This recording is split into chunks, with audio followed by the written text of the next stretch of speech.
अस्सलाम वालेकुम।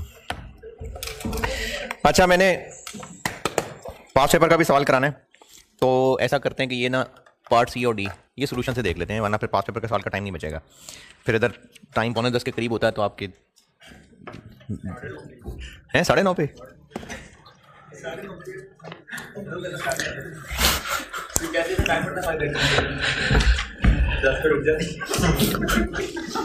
अच्छा, पार्ट सी में क्या होगा?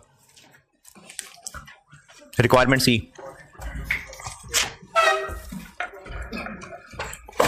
अच्छा, मैंने ना पास्ट पेपर का सवाल करना है पूरा, तो इसलिए इसका मैं सोल्यूशन से डिस्कस कर रहा हूं, लेकिन होश से देखिएगा। है पार्ट सी में क्या है? पार्ट सी में यह है कि पहले थे 70%, 40 बेच दिए तो 30 रह गए, तो एस से ए बन गया।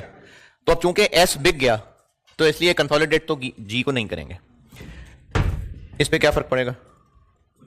ये फिगर्स ही बदलेंगी बस, यानी जितने शेयर्स बेचेंगे वो, और जितने बाकी रह जाएंगे वो 27 पे अपडेट हो जाएंगे।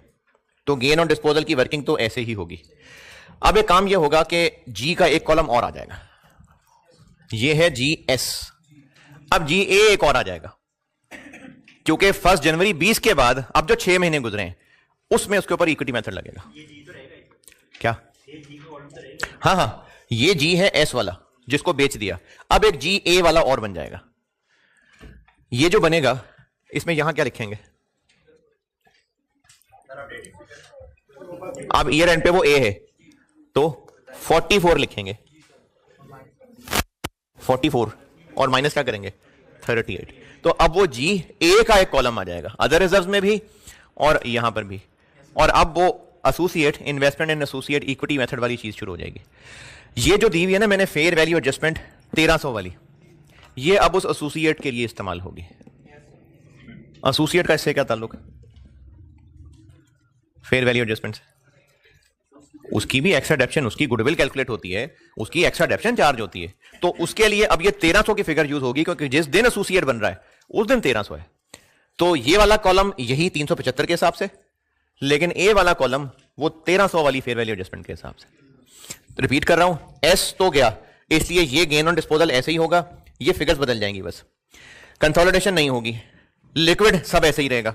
लेकिन गैस को अब हम 1 जनवरी 20 के बाद 30 जून 20 तक अब एसोसिएट ट्रीट करेंगे। तो वो जो 6 महीने हैं उसके लिए यहां भी एक जी ए का कॉलम आ जाएगा और यहां भी एक जी ए का कॉलम आ जाएगा, और उससे वो इक्विटी मेथड लग रहा होगा। देख लें सोल्यूशन, देख लें इसका। पार्ट सी का सोल्यूशन अच्छी तरह से देख लें। 1300 के पर निकले, 1300 डिवाइड बाय 6.5 इंटू आधा।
कौन सा अदर रिजर्व में इसलिए नहीं बनाया क्योंकि मजीद कुछ आए ही नहीं अदर रिजर्व्स।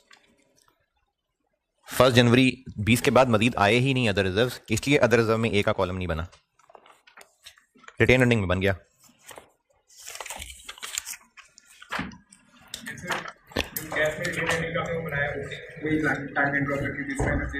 हाँ जी, बिल्कुल वैसे ही।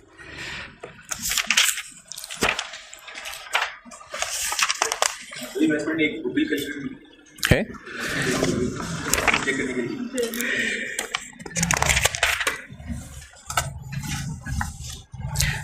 करने को कर सकते हैं, वैसे पैसे ज़्यादा ही रखे थे मैंने, पॉजिटिव गुडविल ही आ रही थी इस पर, मैंने की नहीं कैलकुलेट, वैसे कर लें, बेशक कर लेना, पॉजिटिव ही आ रही है, मैंने पॉजिटिव ही रखी थी फिगर।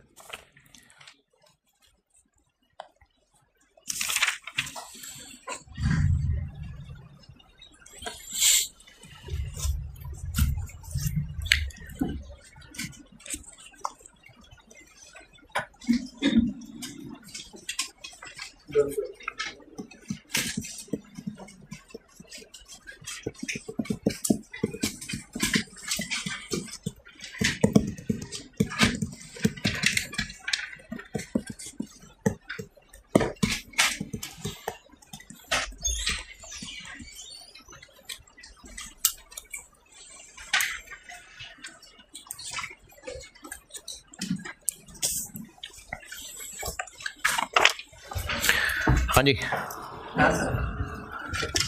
सच्ची सच्ची कोई सवाल?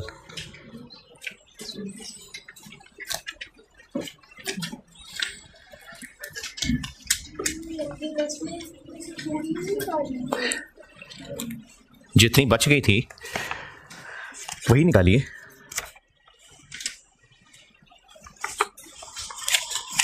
बैलेंस शीट में जितने शेयर्स बेच दिए थे वो तो वो ऑलरेडी निकाल चुका था ना। अब जो बाकी रह गए हुए थे वही निकालें। 33,600 में से वो 40 बेच चुका था, 30 ही रह गए थे, तो वो 14,400 बनते हैं, वो निकाल दिए।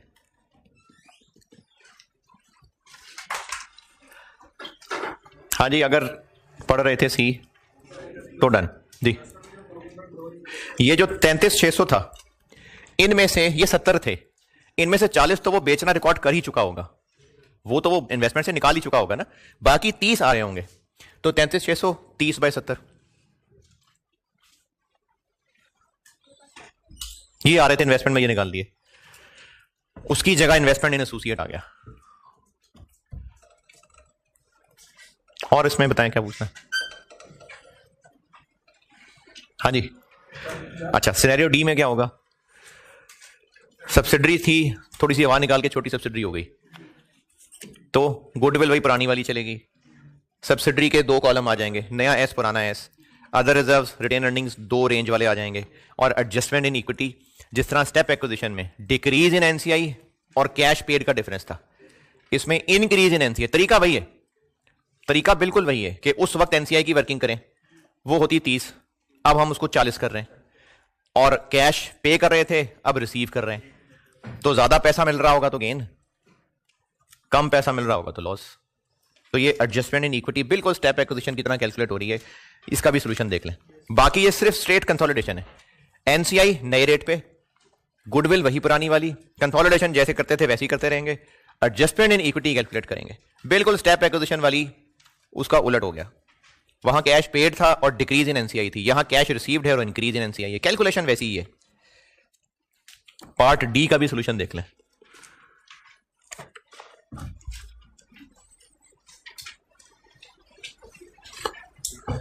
इसकी थ्रो लगता है कम की हुई है बहुत यार, यहां तक नहीं आ रही मुश्किल से।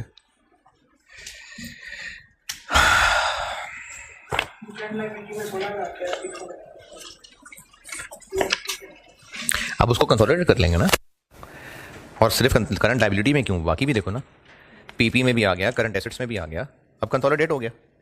सब्सिडरी है इसलिए करंट एसेट्स में भी ऐड हो गया, करंट लायबिलिटीज में भी हो गया, और पीपी में भी हो गया, इन्वेस्टमेंट्स में भी 5 ऐड हो गया।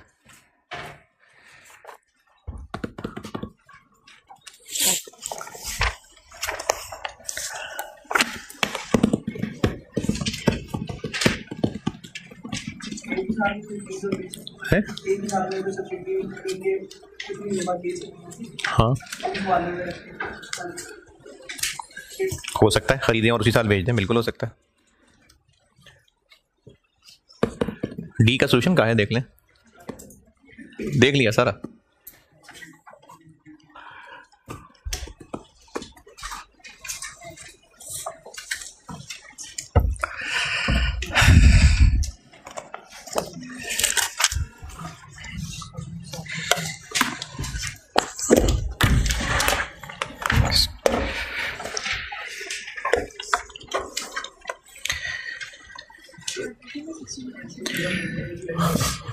अरे वो कंसोलिडेट हो गई ना भाई साथ।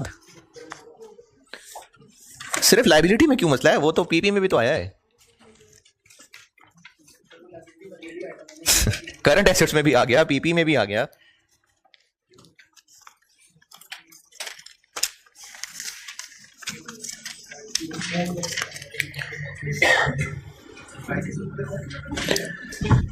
जी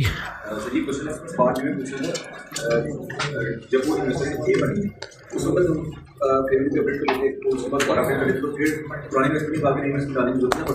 क्या क्या क्या ये किसको? अच्छा फिर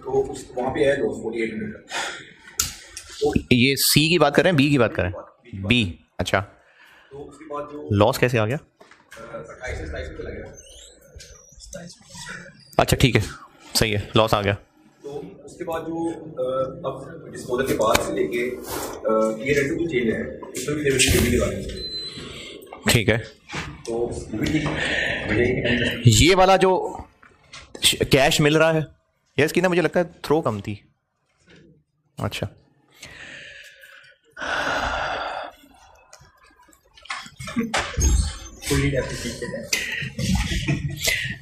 नहीं क्या बता रहा था?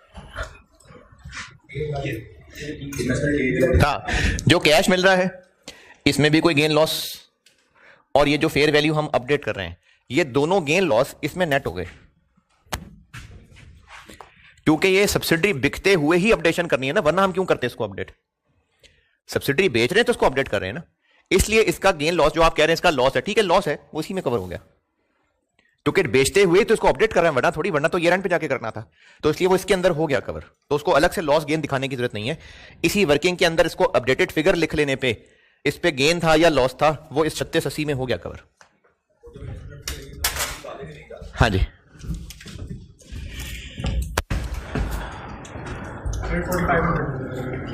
जी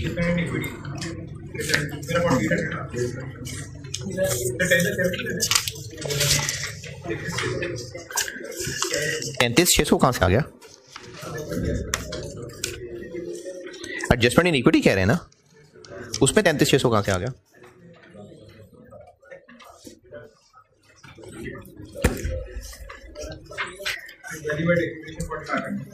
हाँ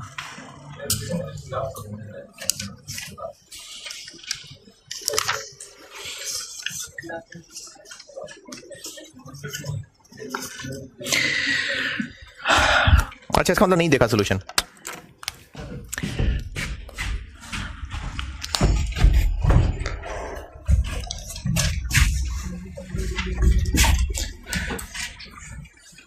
एडजस्टमेंट इन इक्विटी वाली बात देखें, नहीं देखा सोल्यूशन आपने, मैंने तो उसकी कैलकुलेशन नहीं शो की, कैसे निकाला? एडजस्टमेंट इन इक्विटी, कैश कितना मिल रहा है, हम कितने शेयर्स बेच रहे हैं? 10%, यानी 300, कितने का एक?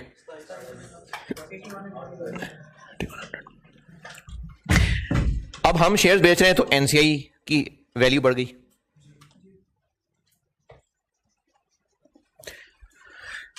इसके लिए तरीका यह था कि वैल्यू एट एक्विजिशन यानी 13,500, ये कितने एनसीआई की है? ये 30 की है, तो एनसीआई अब 30 से 40 हो रही है, तो 10 बढ़ रही है ना, 13,500 10/30 4,500। अदर रिजर्व्स और रिटेन अर्निंग्स,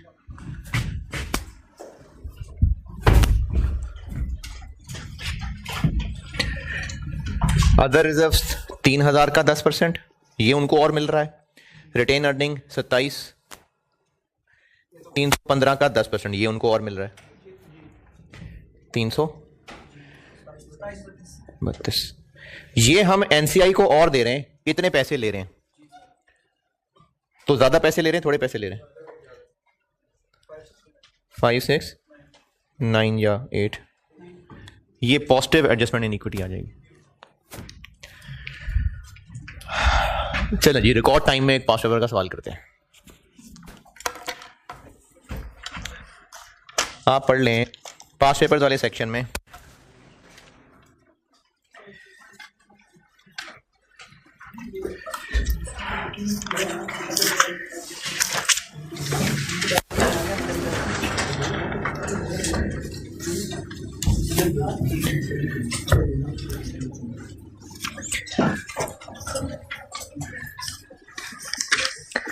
छोटा सवाल करूं, बड़ा सवाल करूं?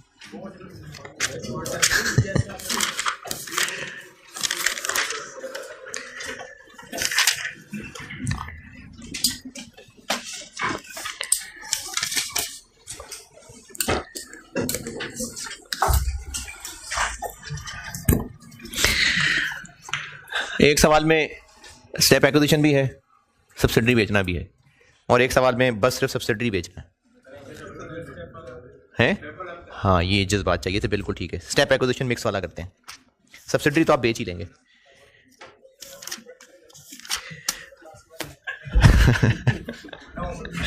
प्रैक्टिस क्वेश्चंस में मिल जाना, करना तो आपने था नहीं, तो मिल भी जाना था तो क्या था। पास्ट पेपर्स का क्वेश्चन नंबर 4, पास्ट पेपर्स में प्रैक्टिस क्वेश्चन 4।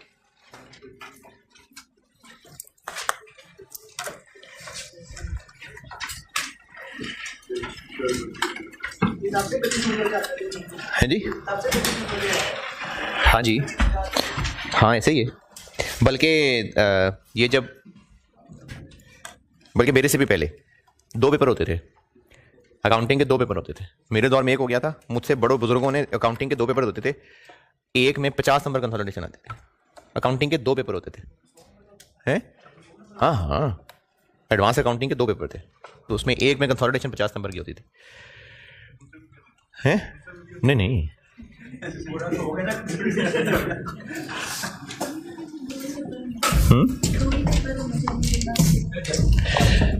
है? जाफर साहब का तो बहुत पुराना दौर है यार। मैं जाफर साहब से कोई 2-3 साल छोटा नहीं हूं। मेरे से जस्ट पहले, मतलब मैंने रिपोर्टिंग पास की है जून 2004 में, तो उससे पहले पुरानी बात है भाई। हैं? क्या हुआ? जून 2004 है नहीं ना? नहीं है। ये तो मैंने पहले के डाउनलोड करके रखे हुए तो हैं, वरना तो इतने पुराने आपको वेबसाइट पे भी नहीं मिलेंगे। सवाल मैंने बता दिया कौन सा, तो पढ़े ना फिर। पास्ट पेपर्स का क्वेश्चन 4, दिसंबर 2009।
हाँ जी, पढ़ लिया।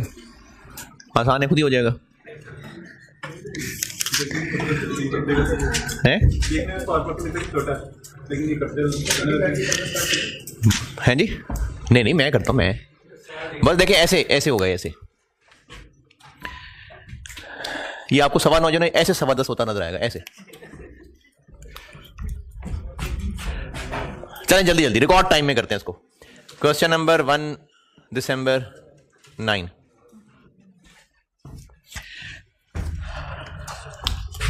HL है, HL group consolidated SOFP as at December 31 2000 जून है, जून 30 2009।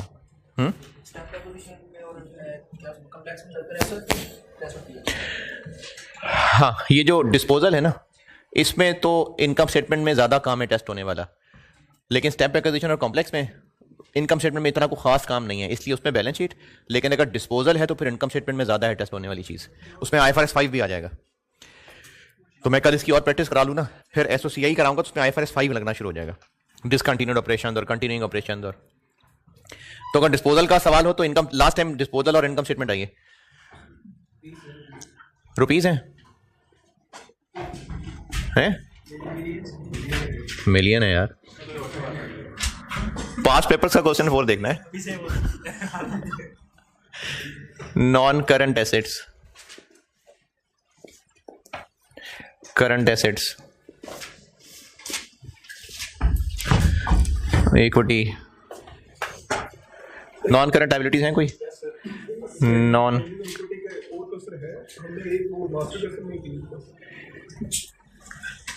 जी हैं और नहीं यार, बस मास्टर क्वेश्चन में ही है, कोई बात नहीं है, और वो सब एक एक करके होमवर्क मिल जाएंगे।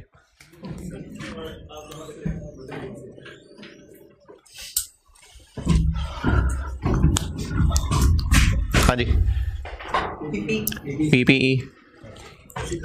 अच्छा, पहले सब्सिडरीज का हाल देख लेना। FL सब्सिडरी है, पॉइंट नंबर 1, 60% खरीदे थे, फिर हवा भर के बड़ा एस बन गया और ML बेच दी। पॉइंट नंबर 2, ML बेच दी, यानी बस सिर्फ FL है जिसको कंसोलिडेट करना है। 978 प्लस 595 और बस बाकी दोनों इन्वेस्टमेंट इन दोनों की ही हैं। चलें, करंट में स्टॉक 210 और 105 और ट्रेड रिसीवेबल्स 122 और 116 और 20 और 38। कैपिटल है, प्रीमियम भी है नहीं है, रिटेन अर्निंग्स है बस, तो अदर रिजर्व्स हम खुद डाल लेते हैं। वो एडजस्टमेंट इन इक्विटी है, छोटे एस से बड़ा एस बनना है, और रिटेन अर्निंग्स और NCI और डिबेंचर्स हैं कितने, बस 270। Current liabilities, short term loan 124 बस, और other payables 172 plus 140।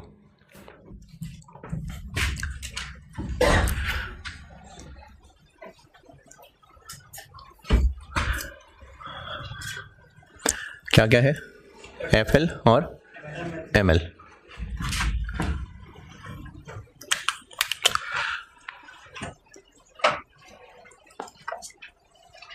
Retained earnings. अच्छा, आप देखें सवाल अगर पढ़ा है तो HL,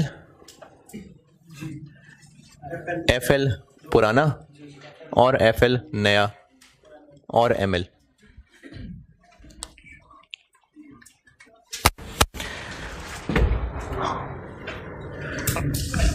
गुडविल,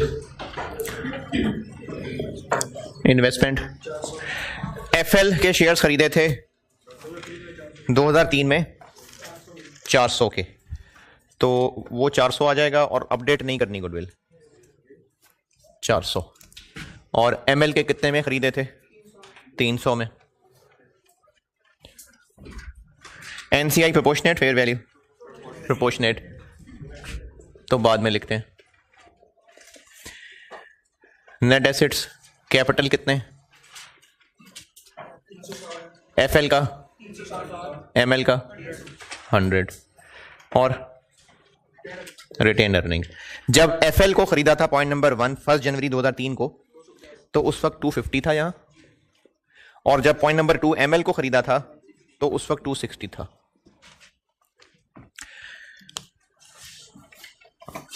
0.1 में और कुछ, 0.2 में, 0.3 बात की चीज़ है, 0.4 बात की चीज़ है, 0.5, 0.6, बस ये गुडविल है।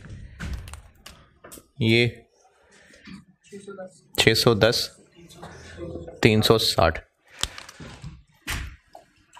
610 का कितना 40% और 360 का 30। अच्छा हाँ ठीक है,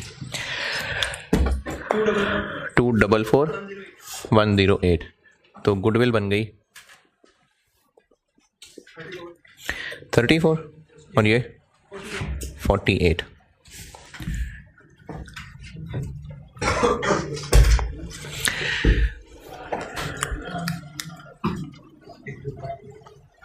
HL की रिटेन अर्निंग्स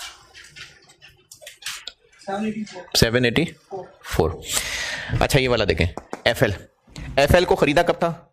1 जनवरी 3, और हम खड़े हैं आज 30 जून 9 पे। FL में हवा कब भरी? 1 जनवरी 6, तो ये ओल्ड यानी 60%, ये नया 70। इस दिन रिटेन अर्निंग क्या थी? नया 80 है, नया 80 है। इस दिन कितनी थी? 250। इस दिन कितनी थी? Point number 1। आज कितनी है? नहीं यार, 354। तो पुराने वाले कॉलम में क्या लिखूं? दिस माइनस दिस, 400 और 250, और न्यू वाले कॉलम में दिस माइनस दिस, 354 और 400। ये डबल कॉलम को जो बांटने का तरीका बताया। और ML कब बेचा? ML कब बेचा?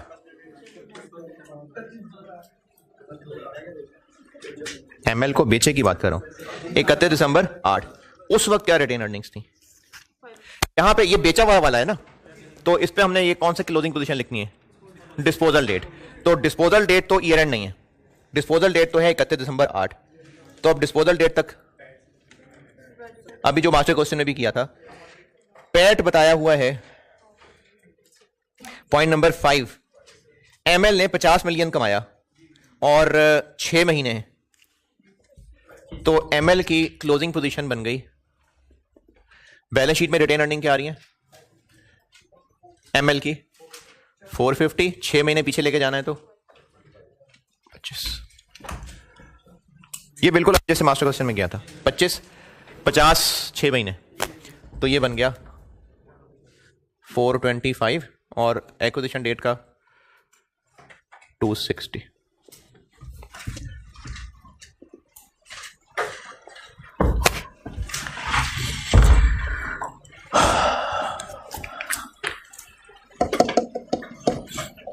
बस थोड़ा सा रह गया सवाल।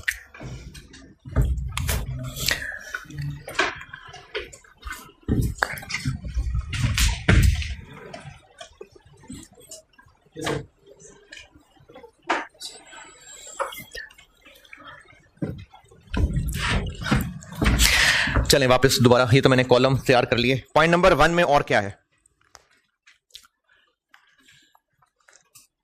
कुछ भी नहीं। अब ये वो जो हम सारा सवाल सॉल्व करने के बाद एडजस्टमेंट इन इक्विटी करेंगे, एक एडजस्टमेंट्स कर लें तो, और उसके बाद पॉइंट नंबर 2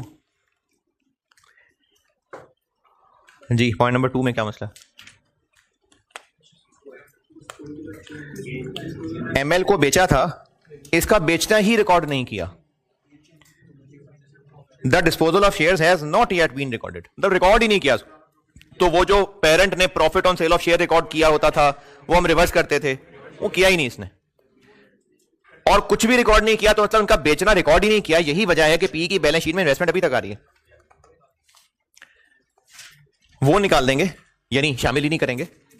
और 500 मिलियन कैश आया और वो रिकॉर्ड ही नहीं हुआ। अच्छा, अब ये 500 मिलियन रिकॉर्ड ही नहीं हुआ, तो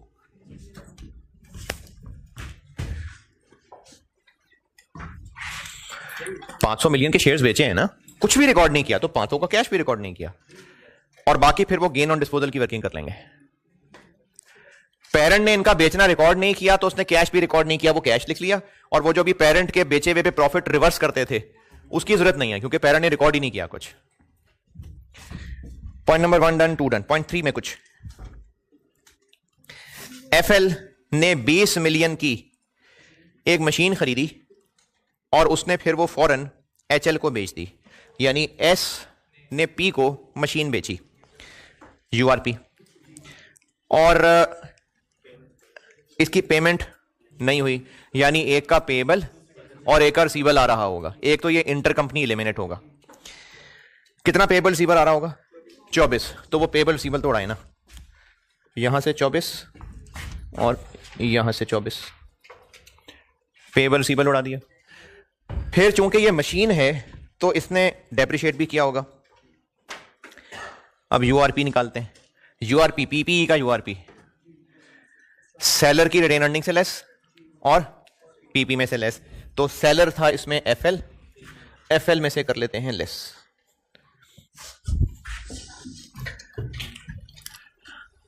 लेस यूआरपी ऑन मशीन।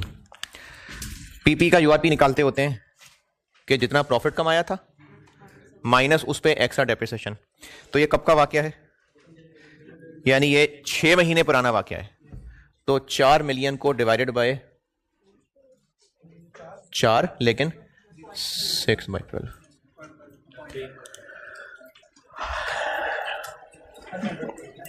कितना बना यूआरपी? 3.5। कौन से वाले एफएल में से माइनस करूं? ये न्यू कब बन गया हुआ है? 2006 में। तो ये इस वाले कॉलम की चीज है। 3.5 यहां से लेस और पीपी में से लेस।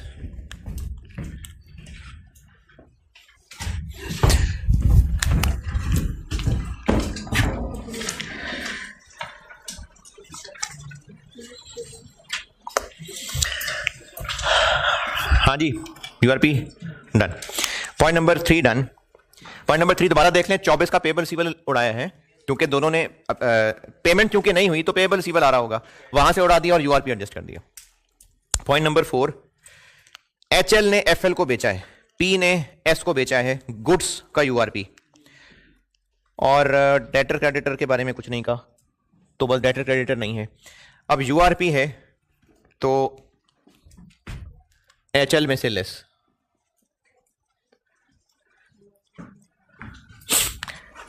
चीजें थी 75 मिलियन, उनमें से 60% बेच दी, 40 रह गई। तो 75 का 40 ये उसके स्टॉक में रह गया और प्रॉफिट है 20% मार्कअप, तो 20/120। 5 एचएल में से लेस और स्टॉक में से लेस।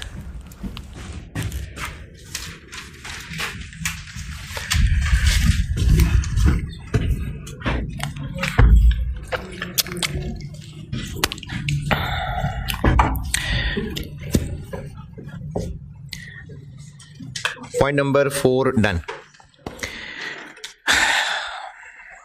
पॉइंट नंबर 5,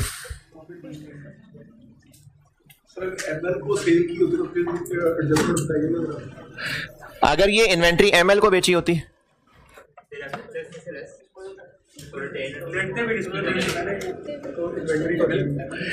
कुछ भी ना करते, क्योंकि अब जब ईयर एंड पे वो सब्सिडरी है ही नहीं तो यूआरपी किस बात का।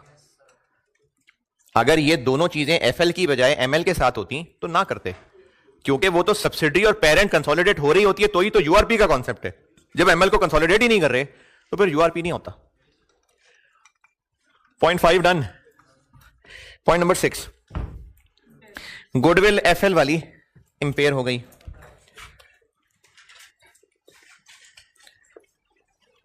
ये एफएल वाली कितनी? 5.1। एनसीआई प्रोपोर्शनेट शेयर पे है तो इधर एचएल में से लेस।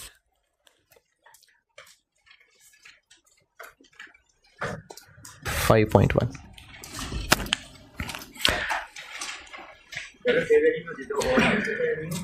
अगर एनसीआई फेयर वैल्यू पे होती तो न्यू वाले में से, क्योंकि ये तो 2006 से चल रहा है, तो न्यू वाले में से माइनस करते हैं। पॉइंट नंबर 6 डन, बस खत्म। अब एफएल को बड़ा एस बनाया है तो एडजस्टमेंट इन इक्विटी, और एमएल को बेचा है तो गेन ऑन डिस्पोजल। ये वर्किंग्स कर लेते हैं हम। देखें यार, इतनी सी बात थी।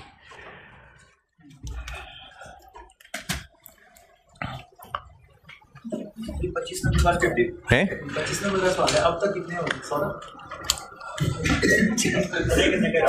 150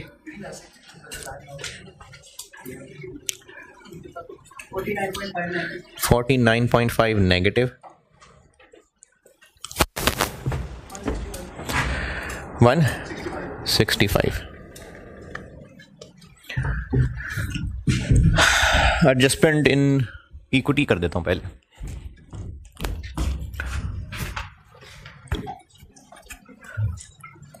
एडजस्टमेंट इन इक्विटी, ये जो एफएल में मजीद 10% खरीद, नहीं 20%, एफएल में 20% हवा भरी है ना, 20%, तो उससे एनसीआई कम हो गई।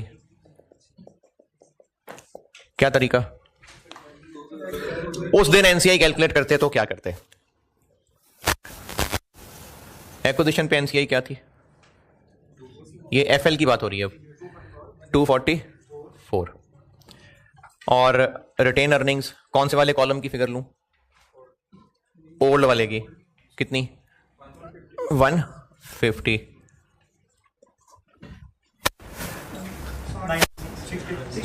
60 304। और ये वही जो तरीका था कि उस दिन की एनसीए निकालें और उसको फिर अब चेंज। तो अब हो क्या रहा है कि 304 40 थी, 20 कम हो रही है, 20 152। ये step acquisition adjustment of equity, उस दिन की एनसीआई निकाली, वो 40 थी, 40 से 20 कम हो रही है, ये वो प्रोपोर्शनेट कर लिया। और इसके बदले हम कितने पैसे दे रहे हैं? 120। थोड़े पैसे दे रहे हैं, तो ये पॉजिटिव गेन टाइप चीज हो गई। और इसको लिख लेते हैं ये अदर रिजर्व्स 32। कैपिटल सिर्फ पेरेंट का,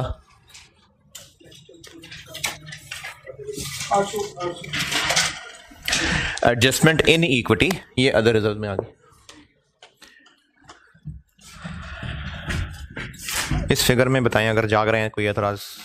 अगर जाग रहे हैं, अगर होश में हैं, एडजस्टमेंट इन इक्विटी अगर जाग रहे हैं नहीं, मैंने तो ठीक किया ही होगा, लेकिन अगर आप जाग रहे हैं, अगर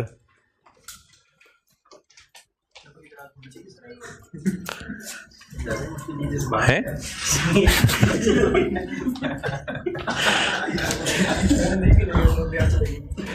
गेन ऑन डिस्पोजल, सब्सिडरी बेचते हैं, सब्सिडरी बेचने का गेन सारी की सारी बेच दी, तो कंसिडरेशन रिसीव्ड कितनी? 500। कैसे गेन ऑन डिस्पोजल? उस वक्त एस के नेट एसेट्स, इसका तरीका कि जो जो उसका capital, other reserves, retained earning है वो लिख लें। कैपिटल कितना? एमएल बेच रहे हैं हम 100। रिटेन अर्निंग्स कौन सी लिखूं? न्यू नहीं, ये बेचते हुए 425।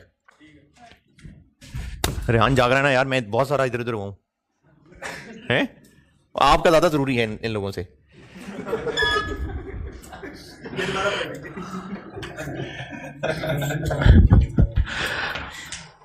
अच्छा, और एडजस्टमेंट्स क्या क्या की? कुछ भी नहीं किया, कुछ किया ही नहीं। गुडविल 48, और इसमें से निकाल देते हैं एनसीआई। इस दिन एनसीआई कैलकुलेट करते तो क्या करते?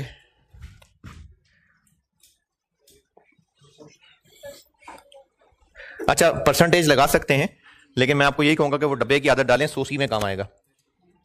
वैसे तो परसेंटेज लगा देंगे तो भी सोसी में काम आ ही जाएगा। अच्छा चलें, ये भी लिख देता हूं, परसेंटेज भी लिख देता हूं। और रिटेन अर्निंग क्या करूं? उस दिन अगर एनसीआई की वर्किंग करते तो क्या होती रिटेन अर्निंग? 165 पे 30 49.5 157.5, इसमें से ये माइनस कर दें।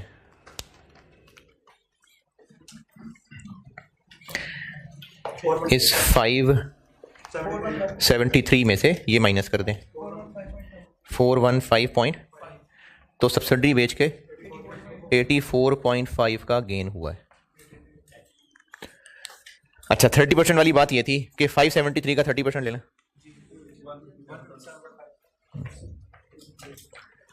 तो अगर प्रोपोर्शनेट शेयर है फिर तो सिंपली इसका 30% ले लें, लेकिन अगर एनसीआई फेयर वैल्यू है तो फिर ऐसे ही करिए। 84.5 गेन ऑन डिस्पोजल आ गया और ये इधर पेरेंट वाले कॉलम में ऐड हो जाएगा।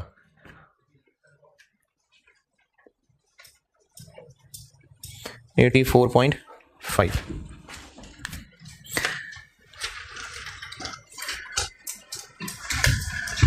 बस। अब इनके शेयर्स, इसका पुराना एफएल है, पुराना एफएल 60, नया एफएल 80, एमएल 70, इसका 60, इसका 80, इसका 70। एनसीआई, अच्छा चले इधर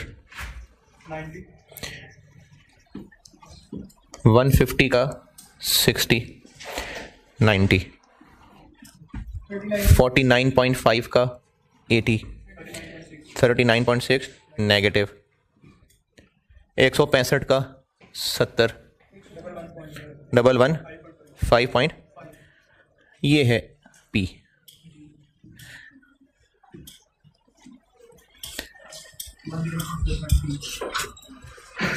$1024.3। हाँ जी 1024.3। पीपी क्लोज कर दें, स्टॉक, रिसीवेबल, कैश, गुडविल कितनी, ये वाली, ये 28.9, ये वाली पीपी क्लोज, गुडविल 28.9, ये सब क्लोज, ये ब्रैकेट क्लोज। एनसीआई कितनी देर लगी? आधा घंटा। वैल्यू एट एक्विजिशन, ये किसकी एनसीआई निकाल रहा हूं? एफएल की। एनसीआई निकलती है नई परसेंटेज पे, तो 244 40 थी तो 20 कितनी होगी? 122। रिटेन्ड अर्निंग्स दोनों, नए पुराने दोनों, 100.5 एफएल दोनों इनटू 20%, 20.1 142.1।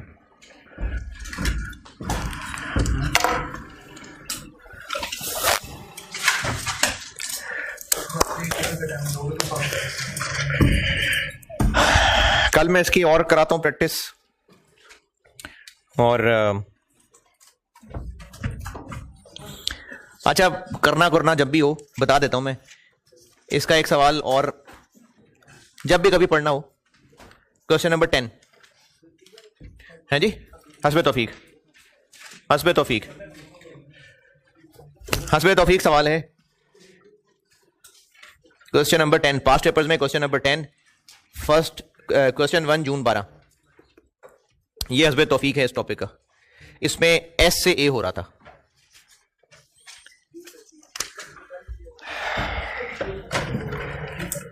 अच्छा वैसे अगर किसी को तौफीक हो जाए और वो ये दोनों सवाल कर ले, एक जो पहले बताया था जून 11 बताया था, हो जाए किसी को तौफीक तो कल पूछ लूंगा बता दूंगा।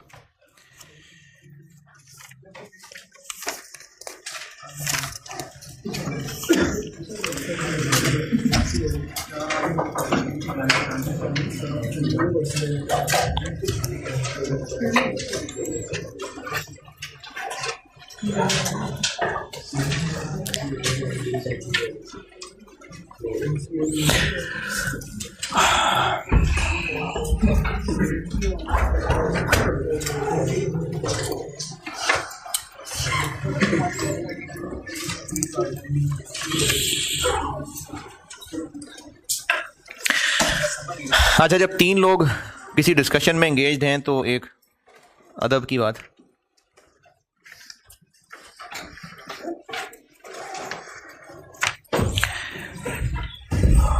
बुखारी 6290,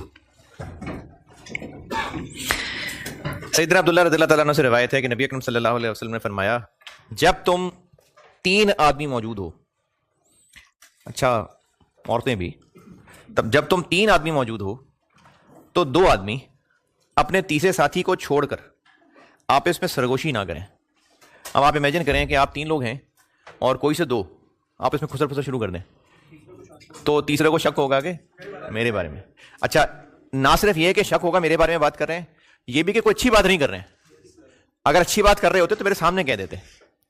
जब तुम तीन आदमी मौजूद हो तो दो आदमी अपने तीसरे साथी को छोड़कर आपस में सरगोशी ना करें, यहां तक कि तुम और लोगों से मिल जाओ, यानी गैदरिंग बड़ी हो जाए तो ठीक है, फिर आपस में बात कर लें, इसलिए कि ऐसा करना उसको गमगीन कर देगा।